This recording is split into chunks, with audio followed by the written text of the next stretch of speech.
मनोज जरांगे पाटील यांनी मराठा समाजाच्या आरक्षणासाठी विशेष अधिवेशन बोलावून आरक्षणाची तात्काळ अंमलबजावणी करावी या मागणीसाठी आमरण उपोषण सुरू केले आहे। मनोज जरांगे पाटील यांनी 14 फेब्रुवारी रोजी राज्यातील सकल मराठा समाजाला कडकडीत बंद पाळण्याचे आवाहन केले होते। त्यानुसार मनोज जरांगे पाटील यांच्या आवाहनाला प्रतिसाद देत सकल मराठा समाजाने केलेल्या आवाहनाला प्रतिसाद देत व्यापाऱ्यांनी आपले व्यवहार बंद ठेवून कडकडीत बंद पाळलाय। माननीय मनोज जरांगे पाटलांचा आज 5वा दिवस आहे।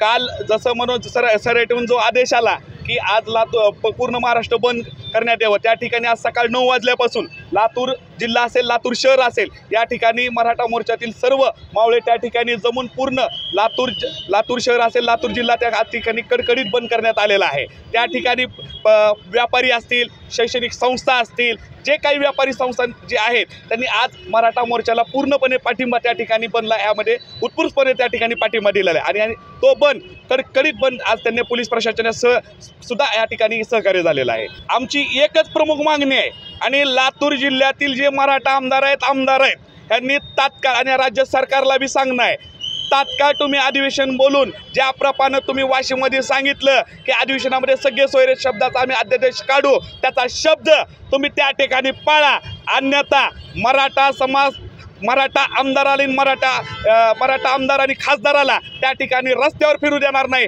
आज जर जरांगे पाटलांच्या आत्ताच आम्हाला बातम्यातून कळालं की त्यांच्या नाकातून रक्तस्राव होतोय, जर येणाऱ्या काळात जरांगे पाटलांना काही झाला, आज त्यांचा एक श्वास मराठा समाजासाठी किमतीचा आहे। त्यांना जर काही झालं तर मराठ्यांचा संयम त्या ठिकाणी सुटणार आहे। मराठ्यांचा संयम ह्या राज्य सरकारने कोणीही त्या ठिकाणी प्रशासनाने पाहू नये, तात्काळ अधिवेशन घेऊन तो अध्यादेश काढावा, नाहीतर गनिमी काव्याने मराठे परत आमदारांचे घर ठेवणार नाहीत। तर मनोज जरांगे पाटील यांची प्रकृती खालावली असून जर त्यांना काही झाले तर मराठा समाज शांत राहणार नसून गनिमी काव्याने आमदार खासदाराची घरी ठेवणार नाही, असा इशारा देखील यावेळी देण्यात आलाय।